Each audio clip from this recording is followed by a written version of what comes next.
നമസ്കാരം. ഇപ്പോ വാർത്തകളിലൊക്കെ കത്തി ജ്വലിച്ചു നിൽക്കുന്നത് രാഹുൽ മാങ്കൂട്ടത്തിന്റെ വിഷയമാണ്.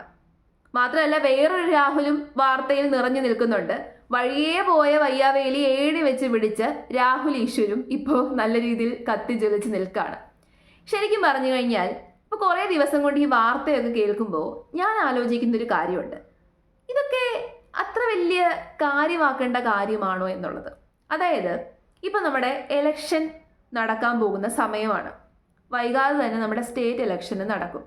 അപ്പൊ ഈ ഒരു സാഹചര്യത്തിൽ ഇത്തരം ഒരു വാർത്ത വന്നതിന്റെ പിന്നിൽ എന്തെങ്കിലുമൊക്കെ നിഗൂഢത ഇല്ലേ എന്ന് ആലോചിച്ച് എത്ര പേരുണ്ട്? വളരെ കുറച്ച് പേര് മാത്രമേ ഇതൊക്കെ ആലോചിക്കത്തുള്ളൂ. ഈ രാഹുൽ മാങ്കൂട്ടം എന്ന് പറയുന്ന രാഷ്ട്രീയക്കാരനെ പറ്റിയിട്ട് ഒരുപാട് റൂമേഴ്സ് പുറത്തു വരുന്നുണ്ട്. അയാൾ കോഴിയാണ്, ഒരുപാട് പെണ്ണുങ്ങളെ ശല്യം ചെയ്യാറുണ്ട്, ഒരുപാട് പെണ്ണുങ്ങൾക്ക് മെസ്സേജ് അയക്കാറുണ്ട്, അങ്ങോട്ട് ചെന്നിട്ട് ശല്യം ചെയ്യാറുണ്ട്, അങ്ങനെയാണ് ഇങ്ങനെയാണ് പെണ്ണുപിടിനാണ് എന്നൊക്കെ പറഞ്ഞ് ഒരുപാട് റൂമേഴ്സ് ഇറങ്ങുന്നുണ്ട്. ആ റൂമേഴ്സിൽ 90% ചിലപ്പോൾ സത്യമാകാം, 10% ചിലപ്പോൾ കള്ളമാകാം. അങ്ങനെ നമുക്ക് പൂർണ്ണമായിട്ട് നമുക്ക് വിശ്വസിക്കാൻ പറ്റത്തില്ല. അയാൾ അപരാധിയുമാകാം, നിരപരാധിയുമാകാം. അതിനത് പൂർണ്ണമായിട്ട് നമുക്കിപ്പോൾ പറയാൻ പറ്റത്തില്ല. കോടതി അയാളെ അപരാധിയായിട്ട് മുദ്ര കുത്തുന്നിടം വരെ നമുക്ക് അയാളെ അപരാധിയാണെന്നോ നിരപരാധിയാണെന്നോ പറയാൻ വേണ്ടിയിട്ട് സാധിക്കത്തില്ല. കാരണം കോടതിയിലുള്ള ഒരു കേസാണ്. അതുകൊണ്ട് അതിനെ പറ്റിയിട്ട് ഞാൻ വലിയ കാര്യമായിട്ടൊന്നും പറയുന്നില്ല. അപ്പോൾ ഈ ഒരു വിഷയത്തെ പറ്റിയിട്ട് ജനങ്ങൾ അറിഞ്ഞുകൊണ്ട്, പ്രത്യേകിച്ച് ജനങ്ങൾക്ക് എന്തെങ്കിലും നേടാനുണ്ടോ?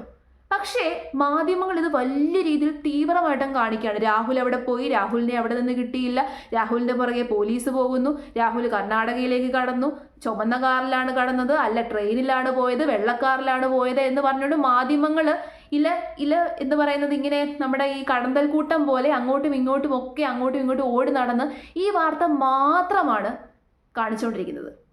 ശരിക്കും ഇത് വലിയ ഇമ്പോർട്ടൻസ് ഉള്ള വാർത്തയല്ല. രാഹുൽ എന്ന് പറയുന്ന കോഴിയാണ് എന്ന് മുദ്ര കുത്തിക്കുന്ന ഈ വ്യക്തി, അയാൾ തെറ്റ് ചെയ്തിട്ടുണ്ടെന്നുണ്ടെങ്കിൽ അയാൾക്ക് ശിക്ഷ കിട്ടട്ടെ. എന്നാൽ അയാൾ തെറ്റ് ചെയ്തിട്ടില്ല, അയാൾ നിരപരാധിയാണെന്നുണ്ടെങ്കിൽ അയാൾ പുറത്തേക്ക് വരട്ടെ. അത്ര മാത്രമേ ഇമ്പോർട്ടൻസ് ഇതിനകത്ത് തോന്നുന്നുള്ളൂ. നിങ്ങൾ ഒരു കാര്യം ശ്രദ്ധിക്കണം. യഥാർത്ഥത്തിൽ വളരെയധികം വൾഗറായിട്ട് സ്ത്രീകൾ ഉപദ്രവിക്കപ്പെടുന്ന സിറ്റുവേഷനുകൾ, വാർത്തകൾ, അത്തരം വാർത്തകളൊന്നും തന്നെ വലിയ വാർത്തയാകാറില്ല. അത്തരം വാർത്തകളിൽ ഇത്രയധികം ഒരു ഇമ്പോർട്ടൻസോട് കൂടിയിട്ട് ആരും തന്നെ വന്നിരുന്ന് പറയുന്നത് കേട്ടിട്ടില്ല. അത് മാധ്യമങ്ങളായിക്കോട്ടെ, ആരും തന്നെ വന്നിരുന്ന് റിയാക്ട് ചെയ്യാറുമില്ല, സംസാരിക്കാറുമില്ല. അതായത് യഥാർത്ഥത്തിൽ ഒരു തെറ്റും ചെയ്യാത്ത ഒരു സ്ത്രീ ഉപദ്രവിക്കപ്പെടുന്ന കേസുകളിൽ ഒരു രീതിയിലുള്ള ചർച്ചകൾ നടത്താറില്ല. എന്നാൽ ഇവിടെ ഒരു കാര്യമില്ലാത്തൊരു പെണ്ണുപിടിയൻ്റെ അല്ലെങ്കിൽ ഒരു പെണ്ണ് വിഷയത്തിൽ ഒരു കാര്യമില്ല. ശരിക്കും പറഞ്ഞു കഴിഞ്ഞാൽ അതിന് കാരണം എന്തെന്ന് വെച്ച് കഴിഞ്ഞാൽ ഈ ഒരു വിഷയത്തിൽ രണ്ട് ഭാഗത്തും തെറ്റുണ്ട്. രണ്ട് ഭാഗത്തും ഒരുപോലെ തെറ്റുള്ള, നിസ്സാരമായിട്ട് നമുക്ക് തള്ളിക്കളയേണ്ട ഒരു വിഷയമാണിത്. അത് കേസായിട്ട് മുന്നോട്ട് പോയിക്കോട്ടെ. ആ വിഷയത്തിൽ ഇത്രയധികം പ്രധാനപ്പെട്ട് അല്ലെങ്കിൽ ഇത്രയധികം രീതിയിൽ വാർത്ത കൊടുക്കേണ്ട കാര്യമില്ല. ഈ വാർത്ത കൊടുക്കുന്നതിൻ്റെ ഇടയിൽ മുങ്ങിപ്പോയ ജനങ്ങൾ അറിയേണ്ട പ്രധാനപ്പെട്ട ഒരുപാട് വിഷയങ്ങളുണ്ട്. ആ വിഷയങ്ങളെ പറ്റിയിട്ട് നിങ്ങൾ മറന്നുപോയി, 2 ദിവസം കൊണ്ട് മറന്നുപോയി. ജനങ്ങൾ ശരിക്കും പറഞ്ഞു കഴിഞ്ഞാൽ ഒരു പൗരൻ എന്നുള്ള രീതിയിൽ, ഒരു സിറ്റിസൺ എന്നുള്ള രീതിയിൽ, അല്ലെങ്കിൽ ഈ ഒരു കേരളം എന്ന് പറയുന്ന ഈ സ്റ്റേറ്റിൽ ജീവിക്കുന്ന ഒരു വ്യക്തി എന്നുള്ള രീതിയിൽ നമ്മൾ അറിയേണ്ട കുറേ കാര്യങ്ങളുണ്ടായിരുന്നു.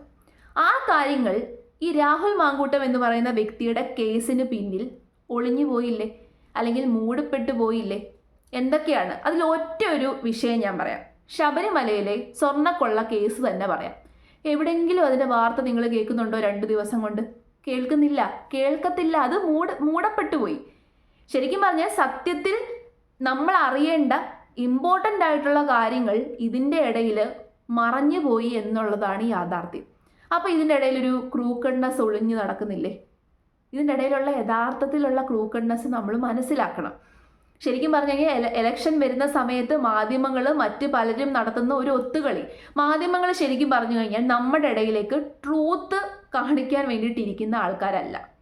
അവർ ശരിക്കും പറഞ്ഞാൽ സത്യത്തിൽ നിന്ന് നമ്മളെ എങ്ങനെയെങ്കിലും ഡയറക്ഷൻ തിരിച്ച് നമ്മുടെ ശ്രദ്ധ തിരിക്കണം എന്ന ലക്ഷ്യത്തോടു കൂടി പ്രവർത്തിക്കുന്നവരാണ് ഇപ്പം കേരളത്തിലെ മാധ്യമങ്ങളെല്ലാം. നമുക്ക് അറിയേണ്ട കാര്യം ശബരിമലയിലെ കാര്യമാണ്. അത് ഞാനൊരു ഉദാഹരണമായിട്ട് പറഞ്ഞതാണ്. വേറെ ഒരുപാട് കാര്യങ്ങളുണ്ട്. നമുക്ക് അറിയേണ്ട കാര്യത്തിൽ നിന്ന് നമ്മുടെ ശ്രദ്ധ തിരിച്ച് ഒരിക്കലും അറിയേണ്ടാത്ത, അല്ലെങ്കിൽ നമുക്ക് അറിഞ്ഞിട്ട് പ്രത്യേകിച്ച് ഒരു കാര്യവുമില്ലാത്ത കാര്യത്തിലേക്ക് നമ്മുടെ ശ്രദ്ധ തിരിച്ചു വിട്ടു. അതാണ് ഇവിടെ നടന്നുകൊണ്ടിരിക്കുന്നത്. ഈ കാര്യം നമ്മൾ മനസ്സിലാക്കിയില്ലെന്നുണ്ടെങ്കിൽ പിന്നെയും നമുക്ക് അബദ്ധം പറ്റും. ശരിക്കും നമ്മൾ ഫോക്കസ്ഡ് ആയിരിക്കണം.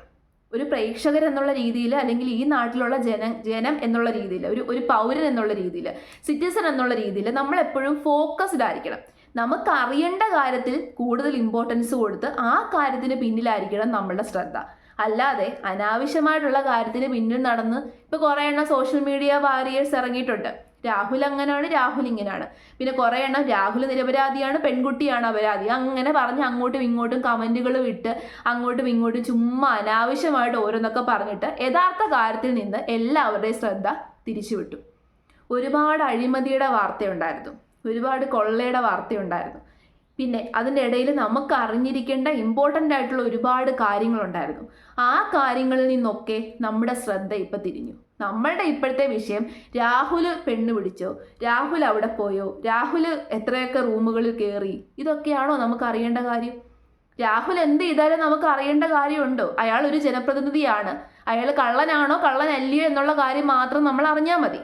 പക്ഷേ ഇത്രയധികം ഇമ്പോർട്ടൻസ് കൊടുത്ത് ഈ ഒരു കാര്യം, ഈ വാർത്ത മാധ്യമങ്ങൾ ഇപ്പം നമ്മുടെ മുമ്പിൽ പ്രക്ഷേപണം ചെയ്യുന്നുണ്ടെന്നുണ്ടെങ്കിൽ അതിൻ്റെ പിന്നിൽ വേറെ കുറേ കാര്യങ്ങളുണ്ട്.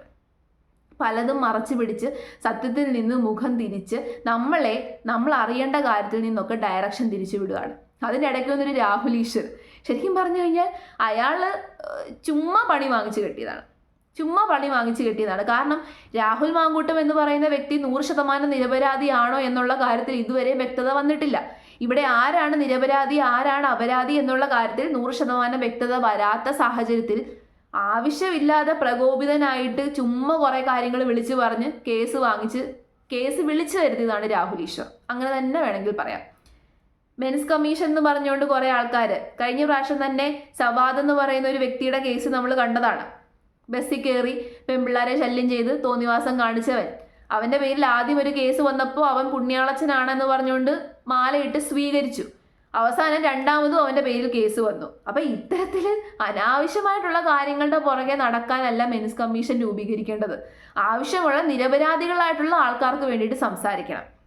ഇപ്പം എല്ലാ കേസുകളിലും സ്ത്രീകൾ മാത്രമാണ് ശരിയെന്നൊന്നും ഞാൻ പറയുന്നില്ല. പക്ഷേ കേരളത്തിൽ നല്ല നമ്മുടെ എല്ലാ നാട്ടിലും സ്ത്രീകൾ ഉൾപ്പെട്ടിട്ടുള്ള കേസുകളിൽ 90% സ്ത്രീകൾ ശരിയാണ്, 10% കള്ളക്കേസുകൾ ഉണ്ടായിരിക്കും. പിന്നെ യഥാർത്ഥത്തിൽ സ്ത്രീകൾക്ക് വേണ്ട കാര്യത്തിൽ, സ്ത്രീകൾ ശരിക്കും പറഞ്ഞാൽ സ്ത്രീകൾക്ക് ആവശ്യമായിട്ടുള്ള കാര്യങ്ങളിൽ ഒന്നും തന്നെ ഈ മാധ്യമങ്ങൾ ഇത്ര ശ്രദ്ധ കേന്ദ്രീകരിക്കാറില്ല. മാധ്യമങ്ങൾ മാത്രമല്ല, പൊളിറ്റീഷ്യൻസും ഇത്ര ശ്രദ്ധ കേന്ദ്രീകരിക്കാറില്ല. ഈ അടുത്തിടെ ഒരു വർഷത്തിനിടയിൽ എത്ര സ്ത്രീധനത്തിൻ്റെ പേരിൽ എത്രയോ സ്ത്രീകൾക്ക് ജീവൻ നഷ്ടപ്പെട്ടു. സ്ത്രീധനത്തിൻ്റെ പേരിലും ഭർത്താവിൻ്റെ വീട്ടുകാരുടെ ഉപദ്രവത്തിൻ്റെ പേരിലും എത്ര സ്ത്രീകൾക്ക് ജീവൻ നഷ്ടപ്പെട്ടു. അത് ശരിക്കും പറഞ്ഞു കഴിഞ്ഞാൽ വളരെ ഇമ്പോർട്ടൻ്റ് ആയിട്ട് കാണേണ്ട വിഷയമാണ്. ആ വിഷയങ്ങൾ ഒരു മാധ്യമങ്ങളും ചർച്ച ചെയ്ത് കണ്ടില്ല. അപ്പോൾ യഥാർത്ഥത്തിൽ സ്ത്രീകൾ ഉപദ്രവിക്കപ്പെടുന്ന വിഷയങ്ങളിലൊന്നും തന്നെ മാധ്യമങ്ങൾ ഇത്രയധികം ഇമ്പോർട്ടൻസ് കൊടുക്കത്തില്ല. ഏതെങ്കിലും ഒരു പൊളിറ്റീഷ്യൻ ഉൾപ്പെട്ടിട്ടുണ്ടെന്നുണ്ടെങ്കിൽ ജസ്റ്റ് അയാളെ കുറിച്ചിട്ടൊന്ന് കരുതേച്ച് കാണിക്കാൻ വേണ്ടിയിട്ട് കുറേ വാർത്തകൾ കൊടുക്കും. അതിൻ്റെ ഇടയിൽ യഥാർത്ഥത്തിൽ നമ്മൾ അറിഞ്ഞിരിക്കേണ്ട പല കാര്യങ്ങളും മുക്കിക്കളയും. മനസ്സിലാക്കുക, നമ്മൾ ഫോക്കസ്ഡ് ആയിട്ടിരിക്കുക. ഈ കാര്യത്തെ പറ്റിയിട്ടൊക്കെ നമ്മൾ തിരിച്ചറിവുണ്ടെന്നുണ്ടെങ്കിൽ നമ്മളെ പറ്റിക്കാൻ വേണ്ടിയിട്ട് ഒരു പൊളിറ്റീഷ്യൻസിന് സാധിക്കത്തില്ല. ഒരു അധികാരത്തിലിരിക്കുന്ന ആൾക്കാർക്ക് നമ്മളെ പറ്റിക്കാൻ വേണ്ടിയിട്ട് പറ്റത്തില്ല. അപ്പോൾ ഫോക്കസ്ഡ് ആയിട്ടുള്ള സിറ്റിസൺസ് ആണ് ഈ രാജ്യത്തുള്ളതെന്നുണ്ടെങ്കിൽ ആർക്കും നമ്മളെ പറ്റിക്കാൻ വേണ്ടി പറ്റത്തില്ല. ജനാധിപത്യം സ്ട്രോങ് ആയിട്ട് മുന്നോട്ട് പോകും. നേരെ മറിച്ച് എന്ത് കണ്ടാലും അതിൻ്റെയൊക്കെ പുറകിൽ പോകുന്ന രീതിയിലുള്ള സിറ്റിസൺസ് ആണ് നമ്മുടെ നാട്ടിലുള്ളത് എന്നുണ്ടെങ്കിൽ നമ്മൾ ഫൂളായിട്ടിരിക്കത്തേ ഉള്ളൂ, നമ്മൾ വെറും കഴുതകളായിട്ടിരിക്കത്തേ ഉള്ളൂ.